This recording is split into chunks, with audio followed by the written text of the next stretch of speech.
का संविधान देश में सबसे बड़ा है और जो भी व्यवस्था सरकार, न्यायपालिका, कार्यपालिका और केंद्र और राज्य जो व्यवस्था है कानूनी, वो संविधान द्वारा प्रदत्त है। बार बार विवाद होते हैं, तो मैं आपको बता दूं कि देश का संविधान देश को चला रहा है और देश के संविधान ने राष्ट्रपति का पद दिया, प्रधानमंत्री का दिया, सरकार का दिया, राज्यों को गठन का अधिकार दिया, न्यायपालिका को न्याय का अधिकार दिया। इसलिए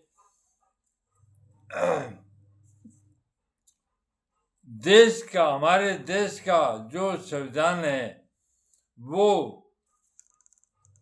सरकार, न्यायपालिका और व्यवस्थापिका, आंतरिक और बाहरी जो सुरक्षा है उनकी जननी है। देश के संविधान से और कोई ऊपर नहीं है। उसी संविधान को बचाने के लिए देश की सरकार, देश की संसद, देश की कार्यपालिका और न्यायपालिका कार्य कर रही है। अब मैं बता दूं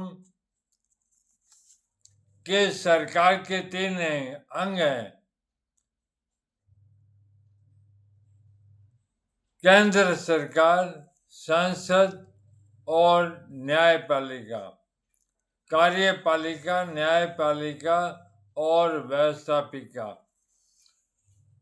इतने बड़े लोकतंत्र के लिए अब जरूरी हो गया, और संविधान भी इसके खिलाफ नहीं है, समय समय पर देश के संविधान की मर्यादा को स्थापित करने के लिए जरूरी है कि संघ और राज्य, न्यायपालिका, कार्यपालिका संविधान को बचाने के लिए समय समय पर मीटिंग करें।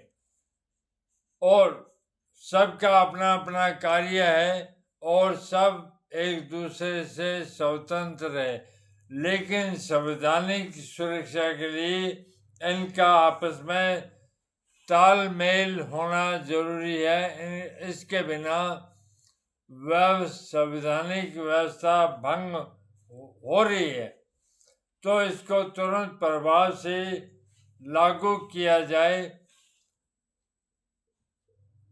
मुख्य न्यायाधीश, जो कि देश के सर्वश्रेष्ठ न्यायाधीश थे, चंद्रचूड़ साहब, जो अभी रिटायर हुए हैं, प्रधानमंत्री मोदी जी उनके घर गए, लोगों ने उंगली उठाना शुरू कर दिया, जबकि कोई ऐसी बात नहीं।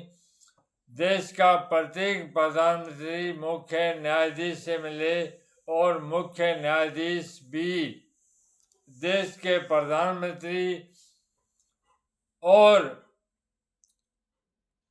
राष्ट्रपति से मिले, क्योंकि वो एक देश में न्यायिक व्यवस्था चला रहे हैं और उसको स्थापित कर रहे हैं। तो टिप्पणियां होती है, उससे कोई फर्क नहीं पड़ता। स्वतंत्र है, स्वतंत्र रूप से कार्य करें, लेकिन देश हित के लिए इनका आपस में तालमेल और इनकी मीटिंग होना आवश्यक है।